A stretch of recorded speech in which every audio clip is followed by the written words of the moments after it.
Hello everyone. We are going to begin our lecture on chapter 3, which is on exponential and logarithmic functions. Now, exponential and logarithmic functions are inverses of each other, but the first section in chapter 3 introduces us to exponential functions and some properties of exponential functions. So let's go on to the next slide to see what topics we are going to cover in the first section. After defining what exponential functions are, we are going to learn how to evaluate exponential functions and then graph exponential functions. Then we are going to learn the exponential functions with a special base called e. And then finally, we are going to go on to an application problem on exponential functions, and that's compound interest formulas. Now let's look at the definition of the exponential function and analyze the structure of the function a little bit. It says here the exponential function f with base b is defined by f of x equals b to the power x or y equals b to the power x, where b is a positive constant other than 1 and x is any real number. So what that means is, in an exponential function f of x, there's going to be a base which is going to be a positive constant, and that base is going to be raised to a power, and that exponent, all right, that power exponent is going to be the variable. All right, so you're going to see x as the exponent of whatever base we have. All right, it's going to be the exponent of the function. Earlier, we have worked with exponents, not exponential functions, but exponents such as x squared or x cubed or x to the fifth. All right, so here, even though we worked with exponents, but you see the variable was not the exponent. All right, the base here was the variable and the exponents were constant values. Okay, in order for a function to be an exponential function, it must have the variable as the exponent. All right, the base can be or must be a positive constant. However, the exponent can be any real number. That is, it can be a negative value, it can be a positive value, or it can be a fraction. We have an example here of evaluating an exponential function. It's a word problem, so let's read through it. It says the exponential function f of x equals 42.2 times 1.56 to the power x models the average amount spent f of x in dollars at a shopping mall after x hours. What is the average amount spent to the nearest dollar after 3 hours at a shopping mall? So we have here an exponential function. Okay, let's just quickly go through the structure of this exponential function. We see that 1.56, this is the base, and this base is a positive constant. 1.56 is a positive constant, and the exponent is the variable. So we have the x as the exponent here. Okay, so this is the formula to calculate the average amount of money a shopper would spend after X hours at the mall after spending X hours of time at the mall. All right, f of X is how much money they spend in on an average. All right, so here it says we have to calculate, we have to find what the average amount is spent if they shop for 3 hours. So just have to take f of X means the value of X given here is 3. Just substitute 3 into X. Replace the X in the formula with a 3, and this calculates to 160.20876. We round it off to the nearest dollar and we get approximately $160. So after 3 hours at a shopping mall, the average amount spent is $160. So essentially, to evaluate an exponential function, you follow the same process as with any function. You determine what value you must substitute for X and plug it into the formula wherever there is an X and do the calculation. Now let's go on to graphing an exponential function and see how the shape and the look of the exponential graph is.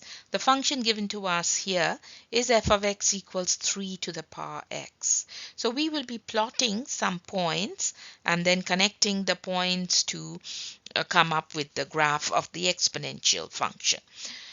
The process of plotting the points is going to be the same as with any function. We are going to pick certain values of X and plug it into the equation given, into the function given, and come up with the Y values, which will be the X and Y coordinates of each point. So the values they have chosen here are -2, -1, 0, and 1. Now for an exponential function, by definition, X can be any value as long as it's real numbers. So it can not only be negative values 0 or positive values, it can also be fractions. So when we choose -2 for X and plug it into the function, it's 3 to the power -2, which is 1/9. Now keep in mind that negative exponents mean reciprocals. So 3 to the power -2 is the same as writing 1 divided by 3 squared, which is 1/9. And that's how they got the 1/9 here. Likewise, when X equals -1, substitute X with -1. 3 to the -1 means 1 divided by 3 to the power 1, which is 1/3.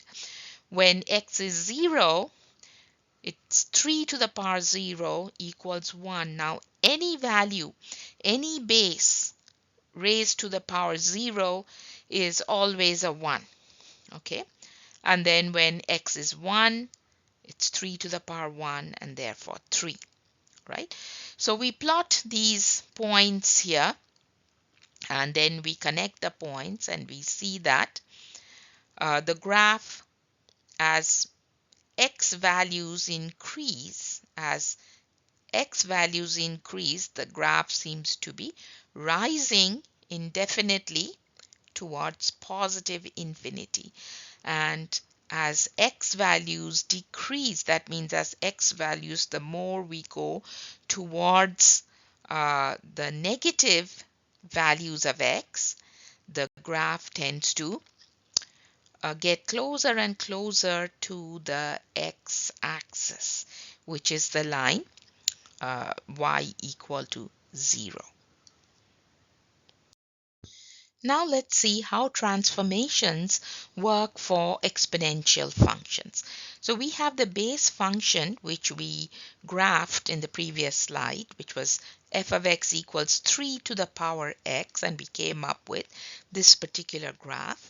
But we are given the transformed function as g of X equals 3 to the power X minus 1. So let's try to determine what kind of transformation this would be. So just to recall what we had learned on transformations, we had talked about vertical transformations and horizontal transformations. So with vertical transformations, we had, let me just pull up my and rewrite this again. All right. So we have vertical transformations, which was of this form: f of x plus k. Now, what does this mean? It meant that we first evaluated the function, got a value for y, and then to that y value, we added a constant value, whatever k is. The other one was the horizontal transformation. The horizontal transformation was of this form: f of x minus h, if you remember. All right. What this means is that we first subtract a constant from the x value, and then we evaluate the function to get a y value. Okay, when that is the case, then it is a horizontal transformation. So here we have the transformed function given to us as g of x equals 3 to the power x minus 1. So what this is saying is we must first subtract 1 from x and then evaluate whatever 3 to the power negative 3 to the power x minus 1 is, whatever value we came up after subtracting 1 from the x, then apply it to the base 3 and come up with our y value. So this fits the horizontal transformation form. So that means it's going to be a horizontal shifting along the x-axis. So in the next slide, we are going to go in and see how the transformation looks like. All right, whether they also see it as a horizontal transformation or not, because we have just analyzed by looking at the transformed function and determine what kind of transformation it's going to be. We determine it's going to be a horizontal transformation. So let's go to the next slide and see if that is the case or not. So let's see what the transformed graph looks like. We had our function given to us as 3 to the power x minus 1.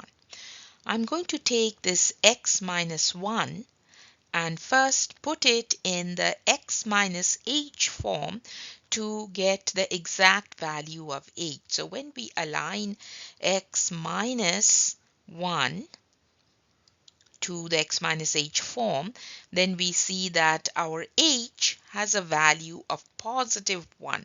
And when h is a positive value, h equals 1, when h is a positive value, the graph will shift 1 unit to the right. It shifts to the right when h is positive. So this graph will shift 1 unit to the right.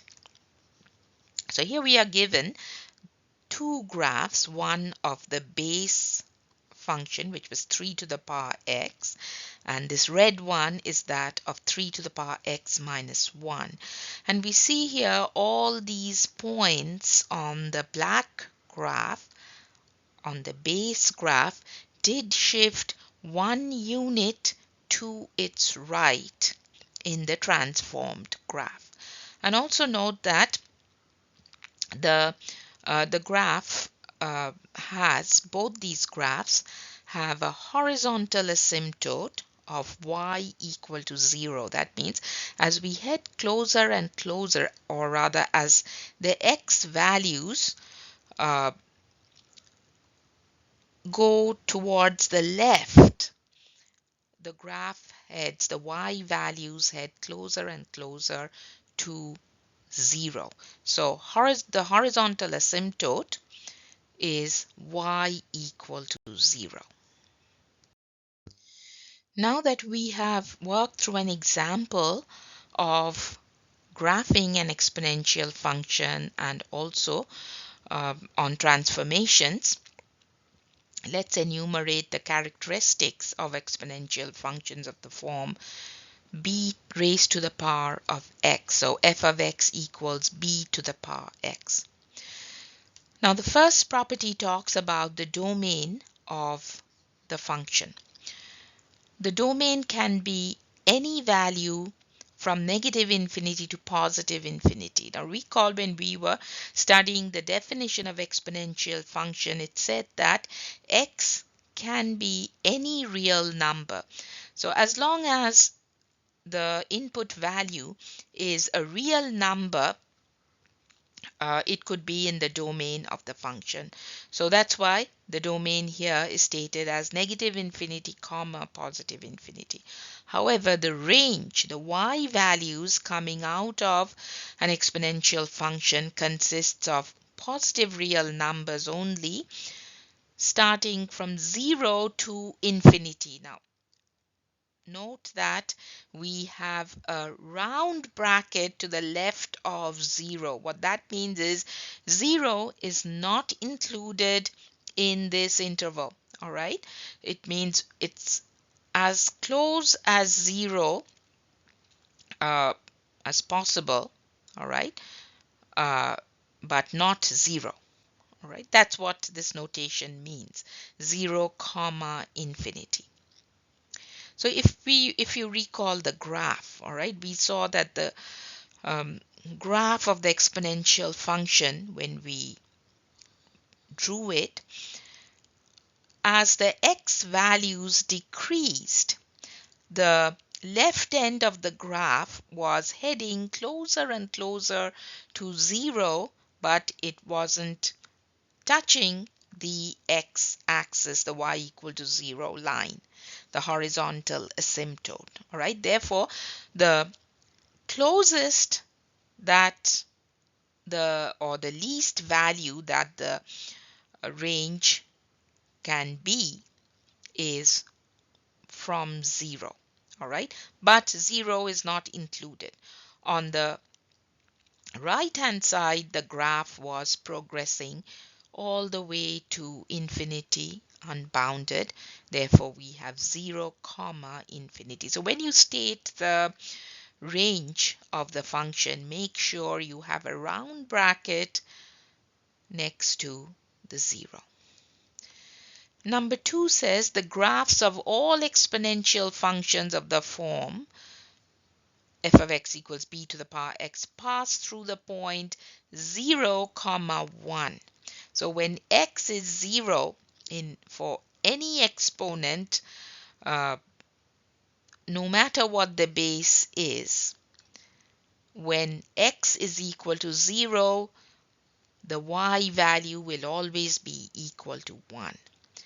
And that is also going to be the y-intercept, because remember, at the y-intercept, x is 0. So when x is 0, y is going to be 1, and that is true for no matter what the base is. And there is no x-intercept. The graphs will not touch the x-axis. It'll get as close as possible to the x-axis, but it will not quite touch it, and therefore it says that there's no x-intercept. Number 3 says if b is greater than 1, that means if the base value, if the base is greater than 1, then the function has a graph that goes up to the right. It goes up to the right and is an increasing function, right? It's an increasing function. So as we move from the left to the right, the values keep increasing. The greater the value of b, the steeper the increase. Number 4 says if b, the base, is a value between 0 and 1. In other words, if it is a fraction, positive fraction between 0 and 1, then the graph goes down to the right. It goes down to the right and is a decreasing function. That means as we move from the left, as the x values increase, as we move from the left to the right, it's a falling graph. It's a decreasing function. The smaller the value of b, the steeper the decrease. All right, this should read decrease. The steeper the decrease. It's slopes down steeply. Number 5, f of x equals b to the power x is a one-to-one function. That means, remember what a one-to-one function is? If we draw vertical lines, if we draw a bunch of vertical lines through the graph, then it will intersect the graph at one point. All right, it is a one-to-one function and has an inverse that is a function. So in the later sections of this chapter, we will talk about the inverse of exponential functions. And number 6 says the graph of f of x equals b to the power x approaches but does not touch the x-axis. I think we have stated that before as well, that the graph heads towards the x-axis, but it doesn't touch it. The x-axis, or y equals 0, is a horizontal asymptote. Now we'll talk about special base value applied to exponents. It's denoted by the letter e, the small e, and it's also called the natural base when applied to exponents. Right? So what is e? E is not a variable. E is a constant value. It's a specific number. All right, and that number is calculated to the 9th decimal place. It's 2.718281827. Okay, now this e has special applications in real life and is very useful, but it's a constant value, and instead of writing it as with all its decimals, we just represent it as e, just like pi. Pi is a constant value, right? But we just use pi instead of stating the entire constant value, correct? Now, what is e? E comes from this expression 1 plus 1 divided by n raised to the power n. If we calculate this expression with increasing values of n, all right?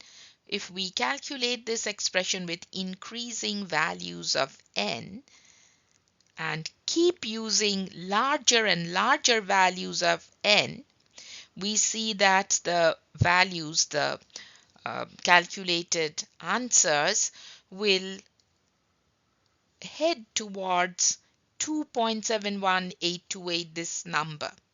All right. So as n approaches infinity, that means as we keep increasing the values of n to higher and higher values, then the approximate value of e heads towards this constant number 2.72. It's an irrational number like the pi. E is an irrational number and it is called the natural base. When applied to the exponential function, it's called the natural exponential function. So whenever you see a function in this form, f of x equals e to the power x, that means it is a natural exponential function. And keep in mind that e is a constant value.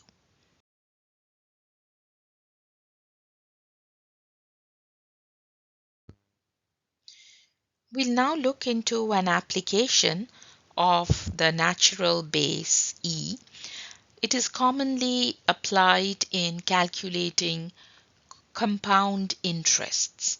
All right. So here it says after T years, the balance A in an account with principal P and annual interest rate R is given by the following formulas. For n compounding periods per year, the formula to calculate the end amount equals P times 1 plus R divided by n times n or raised to the power n times t. Okay, so let me explain a little bit what they mean by this. Let's say we go to a bank with $10,000 and open a certificate of deposit. So the $10,000 that we take to the bank and deposit is called the principal amount. Now the bank is supposed to give us an interest at a certain percentage rate. That interest rate is denoted by the small letter r. So let's say the bank has an interest rate of 5% per year.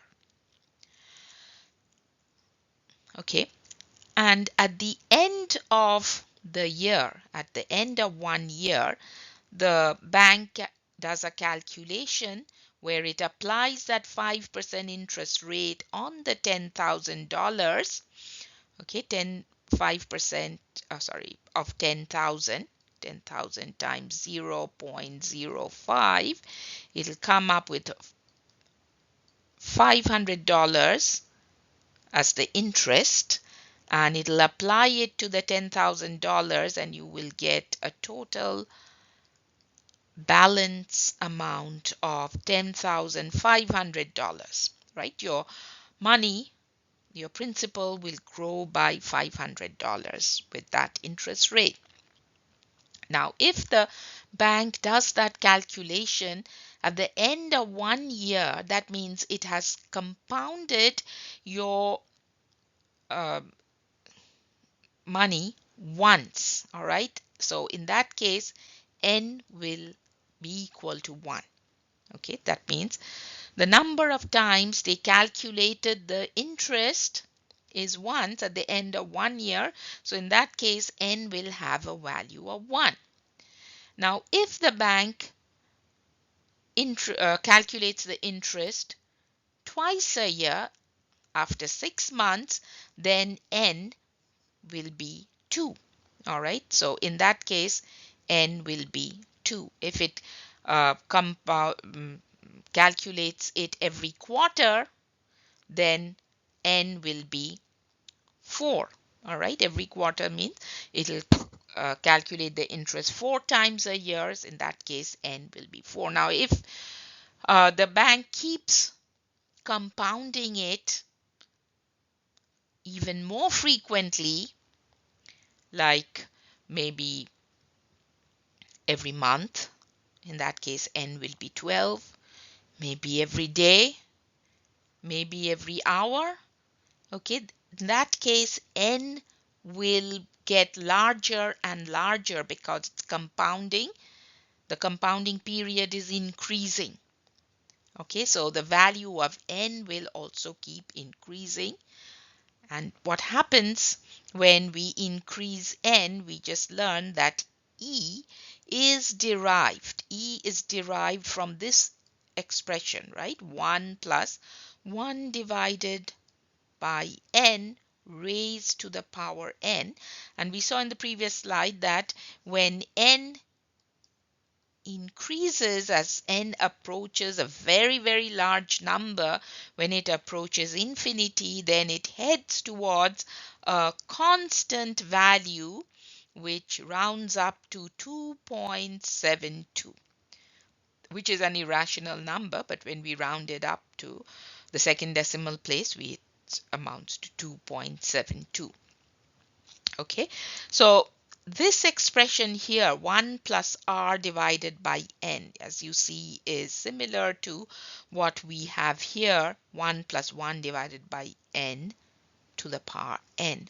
And when we increase n by compounding our interest more frequently, then we transform this particular formula, if it is a case of continuous compounding, then we can replace this expression by E and rewrite the formula as A equals P times E raised to the power RT. So depending on the value of n, we will be choosing one of these formulas in order to do the calculations on compound interest. So then let's look into a specific problem on compound interest. It says here a sum of $10,000 is invested at an annual rate of 8%. Find the balance in the account after 5 years subject to quarterly compounding. Okay, so let's identify the variables here. Okay, we have P, which is $10,000, right? This is our principal. We have our interest rate, which is 8%, okay, 8%, which when converted to decimals is 0.08. And then the time, T, because we deposited for 5 years, right? So T is 5. And then N is the number of times it's going to get compounded. It says here it's a quarterly compounding. That means the number of times a year it's going to get compounded is 4. All right. So let's look at the solution. It says we will use the formula for n compounding periods per year as 4. Quarterly means it's being compounded 4 times a year. So the formula that we choose is A equals P times 1 plus R divided by N raised to the power N times T. Just substitute the values for each variable here. P is 10,000. R, you have to use the decimal form of the rate, not 8, but 0.08. 4 is N, and then 5 is what we replace T with, and N again is 4, so 4 times 5. And when we do the calculation, it comes up to $14,859.47 after 5 years. Okay, compounded quarterly. In the next slide, we will do one which is being compounded continuously. Let's see what happens there. Now, part 2 of the same problem says that find the balance in the account after 5 years subject to continuous compounding. So all the amounts, the rates, the time remains the same. Only thing that is different is now it's being compounded continuously. So when it's a case of continuous compounding, we have to use this particular formula.